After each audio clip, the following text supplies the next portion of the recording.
ತಾಲೂಕಿನ ರಾಜಕೀಯ ಮತ್ತು ರಾಜಕಾರಣ ಕಲುಷಿತಗೊಳ್ಳುತ್ತಿದೆ. ಪ್ರಜಾಹಿತಾಸಕ್ತಿಗಿಂತಲೂ ಸ್ವಹಿತಾಸಕ್ತಿ ರಾಜಕೀಯ ದಿನದಿಂದ ದಿನಕ್ಕೆ ಪ್ರಬಲಗೊಳ್ಳುತ್ತಿದೆ. ಚುನಾವಣೆಯ ಸಂದರ್ಭದಲ್ಲಿ ನಡುಬಗ್ಗಿಸಿ ಮತದಾರರ ಕೈಕಾಲು ಹಿಡಿದು ಆಶೆ ಆಮಿಷ ತೋರಿಸಿ ಮತ ಪಡೆಯುವ ರಾಜಕೀಯ ನಾಯಕರು ಮತ್ತವರ ಬೆಂಬಲಿಗರು ಚುನಾವಣೆಯಲ್ಲಿ ಗೆಲ್ಲುತ್ತಿದ್ದಂತೆ ಪ್ರಜೆಗಳಿಗೆ ನೀಡಿರುವ ಆಸೆ ಆಶ್ವಾಸನೆಗಳು ಮರೆಯುವುದು ಹೆಚ್ಚಾಗುತ್ತಿದೆ.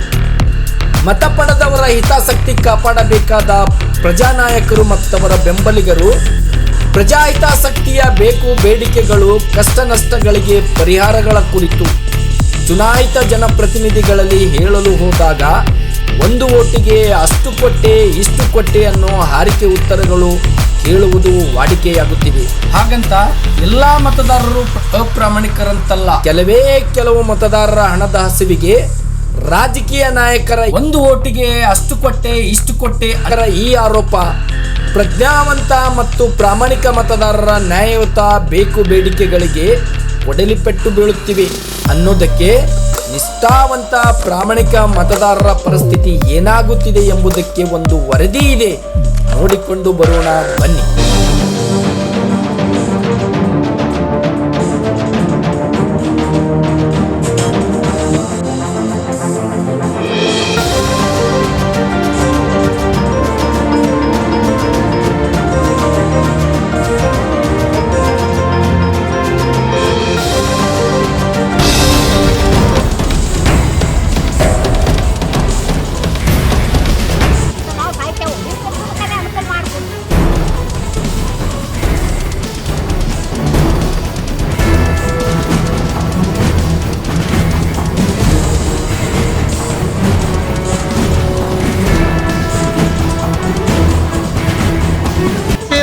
ಶಾಸಕರು ಇಲ್ಲಿ ಊರಿನ ತನ ಬಂದಾರ.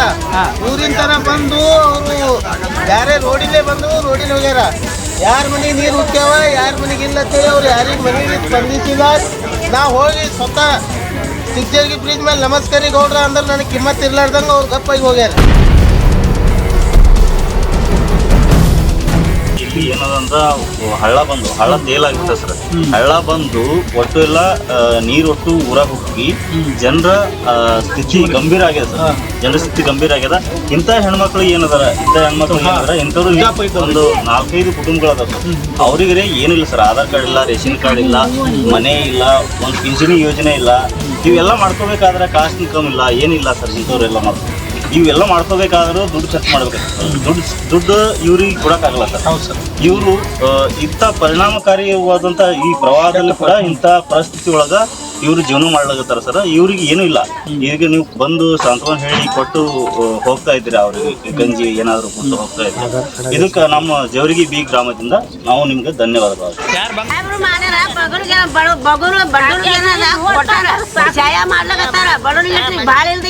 ಹಾಕ್ಯಾರ ಅಂದ್ರೆ ಈ ದಿನ ನಮಗೆ ಯಾರು ನೋಡಿಲ್ಲ, ಯಾರು ಮಟ್ಟಿಲ್ಲ, ಯಾರು ಇಲ್ಲ. ಇವ್ರು ಮಾಡ್ಯಾರ, ಇವ್ರು ಕಲ್ಯಾಣ ಆಗ್ಲಿ ಅಂತ ಇವ್ರು ನಮ್ಮಂತಾರ ಬಡವ್ರಿಗೆ ಏನಾರು ಇವ್ರು ನೋಡ್ಕೊತ ಹೋಗಿ ಅಂದ್ರೆ ನಮ್ಗೆ ಮನೆ ಮಾಡೋ ಜನ ಇಸ್ಕೊಳ್ರಿ. ಕೈ ಮುಗ್ದು ಹೇಳ್ತೇವೆ ನಮ್ಮ ಮಕ್ಕಳದೇನು ಇದ್ದೇವೆ, ನಮ್ದೇನು ಹಳತಾನ ಹಾರ್ಲಕತ್ತಲ್ರಿ. ಈಗ ನಮ್ಮ ಮನೆ ಬೇಕು ನೋಡ್ರಿ ಇರ್ಲಕ್ಕ. ನಮಗೆ ಅನ್ನ ನೀರ ನಾವು ಯಾರು ಹಾಕ್ಬೇಕ್ರಿ, ಯಾರು ಹಿಲತ್ತಾರ. ಒಬ್ಬರು ಚಪ್ಪಲಿ ಕಟ್ಟಿ ಒಬ್ಬರು ನೋಡಿಲ್ಲ. ನಮ್ಮ ನಾವು ಸಾಯ್ತೇವೆ. ಹಿಂದೆ ಅನುಕೂಲ ಮಾಡ್ಕೊಡ್ರಿ. ಹಳ್ಳ ಬಂದು ಹೋಗ್ತು ಹೋಯ್ತಾಗ್ರಿ ಆ ಕಡೆ ಹೋಗೋದ್ರಿ. ನಾವು ಸಾಯ್ತೇವ್ರಿ. 5 ವರ್ಷ ನಿಂತಾರ 2020 ವೋಟ್ನಾಗ ತಂದಕ್ಕೆ ಇಂಥ ಸಮಸ್ಯೆ ಅದ. ಯಾವ್ಯಾವ ಪೇಷಂಟ್ಗಳು ಇದ್ದು ಡೆಲಿವರಿ ಕೇಸ್ ಇದ್ದವ್ರು ಮಾಡ್ಬೇಕಂತ ನೀರೆಲ್ಲ ಒಳಗೆ ಹೋಗಿದ್ರು ಯಾರು ದಾಡ್ ಮಾಡಂಗಿಲ್ಲ. ಎಷ್ಟು ಬಂದು ಹೋಗ್ಯಾರಿ. ಫೋಟೋ ತಗೊಂಡಾರಿ, ಏನು ಕೊಟ್ಟಿಲ್ಲ ಬಿಟ್ಟಿಲ್ರಿ. ಆಯ್ತು ಪ್ಯಾಟಿಗೆ ಹೋಗಿ ಬಂದಿದ್ದೇವೆ, ಇನ್ನ ಅವ್ರಿಗೆ ಅಂದ್ರೆ ಇದೇ ನೋಡ್ರಿ ನಮಗೆ ಬಂದಿದ್ದು. ಯಾರು ಇವ್ರು ಇದೇ ನೋಡ್ರಿ ನಮಗೆ ಬಂದಿದ್ದು. ಯಾರು ಕೊಟ್ಟಿಲ್ಲ. ಒಬ್ರು ಏನು ಕೊಟ್ಟಿಲ್ಲ. ಆಡಳಿತ ಪಕ್ಷದವರು ಯಾರು ವಿರೋಧ ಪಕ್ಷದವರು ಒಬ್ರು ಕೊಟ್ಟಿಲ್ರಿ. ಫೋಟೋ ತಕೊಂಡು ಹೋಗ್ಯಾರ, ಬಳಿ ಬಂದಿಲ್ರಿ. ಯಾರು ಏನು ಕೊಟ್ಟಿಲ್ಲ. GPS ಫೋಟೋ ತಕೋತಾರ ಹೋಗ್ತಾರೆ.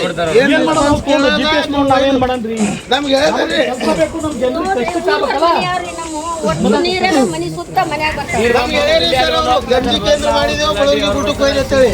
ಯಾವೊಬ್ಬ ತಲಾಟಿ ಬಂದು ಗಂಜಿ ಕೇಂದ್ರಕ್ಕೆ ಒಯ್ದಿಲ್ಲ, ಇಲ್ಲಿದ್ ಕಿತ್ತು ಒಯ್ದಿಲ್ಲ. ಮನೆಯಂದ್ರೆ ಇದು ಇದ್ದು ನಾವು ಹೋಗಿ ಮತ್ತೊಬ್ಬರು ಮನೆಯಾಗ ಹೋಗಿ ಕಿತ್ತಿದ್ದೇವೆ. ಯಾವ ಅಧಿಕಾರಿ ಬಂದು ನಮ್ಗೆ ಇದು ಮಾಡಿಲ್ಲ.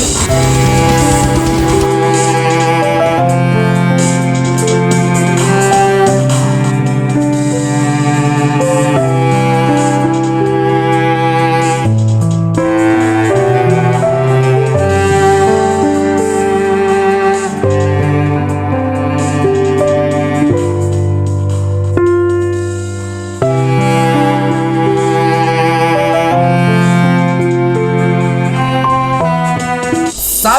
ಕೋಟಿ ರೂಪಾಯಿ ಅನುದಾನ ತಂದಿದ್ದೇವೆ ಎಂದು ಹೇಳಿಕೊಳ್ಳುವ ರಾಜಕೀಯ ನಾಯಕರುಗಳು ಶಾಶ್ವತ ಯೋಜನೆಗಳು ರೂಪಿಸಿರುವ ಒಂದೇ ಒಂದು ಕುರುಹು ತಾಲೂಕಿನಲ್ಲಿ ಕಾಣುತ್ತಿಲ್ಲ. ಸರ್ಕಾರ ಮಾಡಿರೋ ಸಾಮಾಜಿಕ ಭದ್ರತೆ ಯೋಜನೆಗಳು ಯಾವ ಫಲಾನುಭವಿಗಳಿಗೆ ಸಿಗಬೇಕಾಗಿತ್ತೋ ಇವತ್ತಿಗೂ ಕಡು ಬಡವರಿಗಾಗಲಿ ಅನಾಥರಿಗಾಗಲಿ ನಿರ್ಗತರಿಗೆ ಸಿಗುತ್ತಿಲ್ಲ ಅನ್ನೋದಕ್ಕೆ ಅಫಜಲ್ಪುರ ತಾಲೂಕಿನ ಮಾಜಿ ಶಾಸಕರಾದ ಹನುಮಂತರಾವ್ ದೇಸಾಯಿ ಅವರ ಸ್ವಗ್ರಾಮದ ಈ ಹಿರಿಯ ಜೀವವೇ ಸಾಕ್ಷಿ. ತಾಲೂಕಿನಲ್ಲಿ ಮಾಜಿ ಶಾಸಕರ ಸ್ವಗ್ರಾಮಗಳ ಸ್ಥಿತಿ ಪರಿಸ್ಥಿತಿ ಹೀಗಿರಬೇಕಾದರೆ ಅಫಜಲ್ಪುರ ತಾಲೂಕಿನ ಮತ ನೀಡಿರೋ ಬಡವರ ನಿರ್ಗತಿಕರ ವಯೋವೃದ್ಧರ ಬದುಕು ಮತ್ತು ಬವಣೆ ಹೇಗಿರಬೇಕು ಯೋಚಿಸಿ. ಮೇಲೆ ಮಳೆ, ಒಂದು ಕಡೆ ಭೀಮೆ ಹೊಳೆ, ಇನ್ನೊಂದೆಡೆ ಬೋರಿ ತೀರದ ಬರೆ. ಈ ಮೂರು ಹೊಡೆತಕ್ಕೆ ತತ್ತರಿಸಿದ ಜನ ಜಾನುವಾರ ಪರಿಸ್ಥಿತಿ ನೋಡಿ ಆಳುವವರು ಮತ್ತು ಆಳುವವರಿಗೆ ಕೇಳುವವರು ಬರಿಗೈಯಿಂದ ಬಂದು ಹೋದರೆ ಹೊರತು ಕಷ್ಟ ನಷ್ಟಕ್ಕೆ ಕೈಲಾದ ಸಹಾಯ ಮಾಡಲಿಲ್ಲ. ಚುನಾವಣೆಯಲ್ಲಿ ಹಂಡ ಹೆಣ ಹಂಚುವ ರಾಜಕಾರಣಿ ಅಲ್ಲದ ನ್ಯಾಯವಾದಿಯ ಕೆಜಿ ಪೂಜಾರಿಯವರು ಬೋರಿ ತೀರದ ಜನರ ಸಂಕಷ್ಟಕ್ಕೆ ಭಾಗಿಯಾದಷ್ಟು ನಮ್ಮನ್ನಾಳು ಮತ್ತು ಕೇಳುವ ರಾಜಕಾರಣಿಗಳು ಸಹಾಯ ಮಾಡಲಿಲ್ಲವೇ ಅನ್ನೋ ಪ್ರಶ್ನೆಗಳು ಮೂಡುತ್ತಿವೆ. 50 ವರ್ಷದಿಂದ ರಾಜಕೀಯ ಮಾಡಿದ್ದಾರೆ, ಒಬ್ರು 30 ವರ್ಷ ಮಾಡಿದ್ದಾರೆ, ಒಬ್ರು 20 ವರ್ಷ ಮಾಡಿದ್ದಾರೆ. ಈ ರೀತಿ ಮಾಡಿದವರು ಕೂಡ ಆ ಸಂತ್ರಸ್ತರ ಏರಿಯಾಗಳಿಗೆ ಹೋಗಿ ಸಾಂತ್ವನ ಹೇಳಿದ್ರೆ ಅವರು ಹೊಟ್ಟೆ ತುಂಬಲ್ಲ ಮತ್ತು ಅವ್ರ ಕಷ್ಟಗಳಿಗೆ ಸ್ಪಂದಿಸಬೇಕು. ಇವತ್ತು 20 ಹಳ್ಳಿಗಳು ಏನಪ್ಪಾ ಅಂತಂದ್ರೆ ಈ ಬೋರಿ ದಂಡೆಯಲ್ಲಿ ಇರ್ತಕ್ಕಂಥ, ಭೀಮಾ ನದಿಯಲ್ಲಿ ಇರ್ತಕ್ಕಂಥ 20-30 ಹಳ್ಳಿಗಳು ಏನಪ್ಪಾ ಅಂದ್ರೆ ಮುಳುಗಡೆದಾಗವ. ಅವುಗಳನ್ನ ಪುನರ್ವಸತಿ ಮಾಡ್ಬೇಕಂತ ಒಬ್ಬರ ಬಳಿ ನಿಮ್ಮಲ್ಲಿ ಆ ಯೋಜನೆಗಳು ಬರ್ತಾ ಇಲ್ಲ, ಆ ವಿಚಾರಗಳು ಬರ್ತಾ ಇಲ್ಲಪ್ಪ ಅಂತಂದ್ರೆ ಅವೆಲ್ಲ ನಮ್ಮ ಮುಂದೆ ಇವತ್ತು ನಾವು ಹೋದಾಗ ಜನರ ಭೇಟಿಗೆ ಹೋದಾಗ ಅವರೆಲ್ಲ ತಮ್ಮ ಅಳಿಲನ್ನು ತೋಡ್ಕೊಂಡು ಕಣ್ಣೀರು ಹಾಕಿದ್ರು. ನಮಗೆ ಕೇಳೋರು ಯಾರ್ರಿ ಅಂತ ಹೇಳಿ. ಎಲ್ಲ ನಮ್ಮ ಮನೆಯಲ್ಲಿ ನೀರು ಉಕ್ಕವ, ನಾವು ಎಲ್ಲಿ ಹೋಗಿ ಹೊರಗಡೆ ಹೋಗಿ ಶಾಲೆಯಲ್ಲಿ ಇದ್ದು ಏನಪ್ಪಾ ಅಂತಂದ್ರೆ ಉಪವಾಸ ಮಕ್ಕೊಂಡಿದ್ದೇವೆ, ನಮಗೆ ಯಾರು ಅನ್ನ ಹಾಕಿಲ್ಲ, ಯಾವ ಇದನ್ನು ಮಾಡಿಲ್ಲ ಅಂತ ತಿಳ್ಕೊಂಡು ಸಾಕಷ್ಟು ಜನ ಮಹಿಳೆಯರು ಕಣ್ಣೀರು ಹಾಕಿದ್ರು. ಅದೆಲ್ಲ ಈಗ ತಿಳಿದು ಬಂತು. ಆದರೆ ನಾನು ಇವತ್ತಿನ ದಿವಸ ಎಲ್ಲ ಹೋಗಿದ್ದು ಉದ್ದೇಶ, ನಾವೇನೋ ನಮ್ಮ ಒಂದು ರಾಜಕೀಯ ಯಾವ ಉದ್ದೇಶನೂ ಇಲ್ಲ, ನಮಗೆ ರಾಜಕೀಯ ಅವಶ್ಯಕತೆನೂ ನಮಗಿಲ್ಲ. ಆದರೆ ಜನರು ನಾವು ಏನಪ್ಪಾ ಅಂತಂದ್ರೆ ಕಡು ಬಡತನದಲ್ಲಿ ಹುಟ್ಟಿದವರಿದ್ದೀವಿ, ನಾವು ಭೀಮಾ ನದಿ ದಡದಲ್ಲಿ ಇದ್ದವರಿದ್ದೀವಿ. ಆ ಪರಿಸ್ಥಿತಿ ಏನಂತ ನನಗೂ ಗೊತ್ತು. ಬಡತನದಲ್ಲಿ ಹುಟ್ಟಿದವರಿಗೆ, ಹಸಿವಿದ್ದವನಿಗೆ ಹಸಿವಿನ ಅರಿವು ಉಂಟಾಗ್ತದ, ಉಂಡವರೇನು ಬಲ್ಲ ಹಸಿವಿಂದ ಅಂತ ಹೇಳಿ. ಹಂಗ ಇವತ್ತ ಪಾಪ ಜನ ಅತ್ಯಂತ ಕಡುಬಡವರು, ನಿರ್ಗತಿಕರು, ಬಡತನ ರೇಖೆಯಿಂದ ಕೆಳಗಿರ್ತಕ್ಕಂಥ ಜನರಿಗೆ ನಾವು ವಿಸಿಟ್ ಕೊಟ್ಟಾಗ ಅವ್ರು ಕಣ್ಣೀರು ಹಾಕಿದ್ರು. ಅಂಥವ್ರಿಗೆ ಅನ್ನೋದು ನನ್ನ ಒಂದು ಅಲ್ಪ ಸೇವೆನ ನನಗೆ ಮಾಡ್ಬೇಕಂತ ನನ್ನ ಮನಸ್ಸಿಗೆ ಅನಿಸ್ತು. ಆ ಕಾರಣಕ್ಕಾಗಿ ಮಾಡಿದ್ದೀನಿ. ಇದರ ಉದ್ದೇಶ ಯಾವುದೂ ಇಲ್ಲ, ನಮಗೇನು ರಾಜಕೀಯ ಉದ್ದೇಶ ಇಲ್ಲ ಅಥವಾ ಯಾರು ವಿರೋಧ ಮಾಡ್ಬೇಕನ್ನೋದಿಲ್ಲ, ಯಾರ ಪರನೂ ಇಲ್ಲ. ಸೊ ಅದೇ ರೀತಿಯಾಗಿ ಅದು ತಮಗೆ ಬಿಟ್ಟಿದ್ದು. ತಾವೆಲ್ಲ ಏನಪ್ಪಾ ಅಂತಂದ್ರೆ ಚುನಾವಣೆಯಲ್ಲಿ ಸಾಕಷ್ಟು ಏನಪ್ಪಾ ಅಂತಂದ್ರೆ ಅವ್ರ ಹೆಗಲ ಮೇಲೆ ಏನೋ ಮತದಾರರ ಹೆಗಲ ಮೇಲೆ ಹಾಕೊಂಡು ಅವರಿಗೆ ಅತ್ಯಂತ ಕಾಳಜಿ ಕಕ್ಕಲತ್ತಿ ಮಾಡ್ಕೊತು ಪ್ರೀತಿ ತೋರಿಸ್ತೀರಿ. ಆ ಪ್ರೀತಿ ಇವತ್ತಿನ ದಿವಸ ಅವ್ರ ಕಷ್ಟದಲ್ಲಿದ್ದಾಗ ಅವರಿಗೆ ತಾವು ಪ್ರೀತಿ ತೋರಿಸ್ಬೇಕಾಗಿತ್ತು. ಆದ್ರೆ ಇವತ್ತಿನ ದಿವಸ ಆ ಪ್ರೀತಿ ಅವ್ರ ಬಳಿ ಕಾಣ್ತಾ ಇಲ್ಲ. ನಾವು ಅವರಿಗೆ ವಿಚಾರಣೆ ಮಾಡಿದಾಗ ಜನರಿಗೆ ಏನಪ್ಪ ಕೇಳಿದಾಗ ಶಾಸಕರು ಬಂದಿದ್ರೇನು, ಎಲ್ಲ ಜನಪ್ರತಿನಿಧಿಗಳು ಬಂದಿರಂದ್ರೆ ಬಂದು ಹೋಗ್ಯಾರ ಸರ್, ನಮಗೆ ಯಾರು ನಮ್ಮ ಕಷ್ಟನ್ನ ಕೇಳಿಲ್ಲ, ಬಾಣನು ಹೇಳೋನು ಕೇಳಂತ ಹರಕಿ ಸುದ್ದಿ ಕೊಟ್ಟು ಹೋಗಿದಾರ. ಎಲ್ಲರೂ ಬಂದಾರ, ವಿರೋಧ ಪಕ್ಷವರು ಬಂದಾರ, ಆಡಳಿತ ಪಕ್ಷವರು ಬಂದಾರ. ಆದ್ರೆ ಈ ರೀತಿ ಆಗ್ಬಾರ್ದು. ತಮಗೇನಪ್ಪ ಅಂತ ತಮ್ಮೆಲ್ಲ ಏನಾದ್ರು ವಿಶ್ವಾಸ ಇಟ್ಕೊಂಡು ತಮಗೆಲ್ಲ ಮತವನ್ನು ಕೊಟ್ಟು ಏನಾದ್ರು ಆರಿಸಿ ತಂದು ನಿಮಗೇನಾದ್ರು ಪ್ರತಿನಿಧಿಗಳನ್ನಾಗಿ ಮಾಡಿದಾರ, ವಿರೋಧ ಪಕ್ಷದವ್ರನ್ನಾಗಿ ಮಾಡಿದಾರ, ನಿಮಗೊಂದು ಶಕ್ತಿ ಕೊಟ್ಟಿದ್ದಾರೆ. ಅವರು ಮತದಾನದ ಶಕ್ತಿ ಕೊಟ್ಟು ನಿಮಗೊಂದು ಬೆಂಬಲ ತೋರಿಸಿ ನೀವು ನಮ್ಮ ನಾಯಕರಂತ ಹೇಳಿ ಗುರುತಿಸ್ಕೊಂಡ್ರೆ, ನೀವು ಈ ರೀತಿಯಾಗಿ ಅವರಿಗೆ ಒಂದು ಕಷ್ಟ ಕಾಲಿಲ್ಲಪ್ಪ ಅಂತಂದ್ರೆ ಅದು ಜನರು ಏನಾದ್ರು ಅವರು ತಮಗೆ ಮತ ನೀಡಿದ್ದು ಅದು ನಿರರ್ಥಕ ಆಗ್ತದೆ, ಅರ್ಥ ಕಳ್ಕೊತದ. ಅದಕ್ಕೆ ತಾವು ಸ್ಪಂದಿಸಬೇಕಾಗಿತ್ತು. ಇವತ್ತಿನವರೆಗೆ ಯಾರು ಸ್ಪಂದಿಸಿಲ್ಲ. ಅದನ್ನ ತಮಗೆ ಬಿಟ್ಟಿದ್ದದು, ಸ್ಪಂದಿಸ್ರಿ ಬಿಡ್ರಿ, ಅದು ನಿಮಗೆ ಬಿಟ್ಟಿದ್ದದು. ಅದ್ರ ಬಗ್ಗೆ ನಾವೇನು ಎರಡು ಮಾತಾಡೋಕ್ಕಾಗಲ್ಲ. ಅದು ತಮ್ಮ ಸ್ವಇಚ್ಛೆ, ತಮ್ಮ ವೈಯಕ್ತಿಕ ವಿಚಾರದ ಬಗ್ಗೆ ನಾವೇನು ಹೇಳಲ್ಲ. ಆದರೆ ಜನರ ಕಷ್ಟಗಳಿಗೆ ಏನಪ್ಪಾ ಅಂತಂದ್ರೆ ನಾವು ಸ್ಪಂದಿಸ್ರಿ ಅಂತಕ್ಕಂಥದ್ದು ಆ ಕೇಳುವ ಒಂದು ಹಕ್ಕು ನಮಗಿದೆ. ಅದು ಮಾತ್ರ ನಾವು ನಿಮ್ಗೆ ಕೇಳ್ತೀವಿ. ಇವತ್ತ ತಾಲೂಕಿನಾದ್ಯಂತ ಆದಂಥ ಕಷ್ಟ ನಷ್ಟಗಳಿಗೆ ಜನರು ಬಡತನ ರೇಖೆಯಿಂದ ಕೆಳಗಿರ್ತಕ್ಕಂಥವ್ರು, ಬಡತನ ರೈತರು ಇವರೆಲ್ಲ ಕಷ್ಟದಲ್ಲಿದ್ದಾರೆ. ಅವರ ಸಮಸ್ಯೆಗಳಿಗೆ ಸ್ಪಂದಿಸ್ರಿ.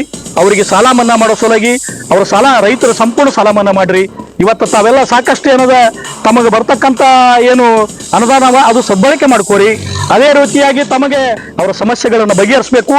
ಜನರಿಗೆ ಏನಪ್ಪಾ ಅಂತಂದ್ರೆ ಅನೇಕ ಈ ಹಳ್ಳಿಗಳು 20-30 ಹಳ್ಳಿಗಳೇನೋ ಈ ಪುನರ್ವಸತಿ ಮಾಡ್ತಕ್ಕಂಥ ಒಂದು ಸಮೀಕ್ಷೆ ಬೇಗ ತೀವ್ರಗತಿಯಲ್ಲಿ ಅದು ನಡಿಬೇಕು ಅಂತಕ್ಕಂಥದ್ದು ಈಗ ಅನೇಕ ಜನಪ್ರತಿನಿಧಿಗಳು ಇವತ್ತ ಎಷ್ಟೋ ಗ್ರಾಮ ಪಂಚಾಯತಿಗಳ ಬಗ್ಗೆ ಹೋದಾಗ ಎಷ್ಟೋ ನಮಗೇನಪ್ಪ ಅಂತಂದ್ರೆ ಅದ್ರ ಬಗ್ಗೆ ಹಗರಣಗಳ ಬಗ್ಗೆ ದೂರುಗಳು ಹೇಳಿದ್ರು.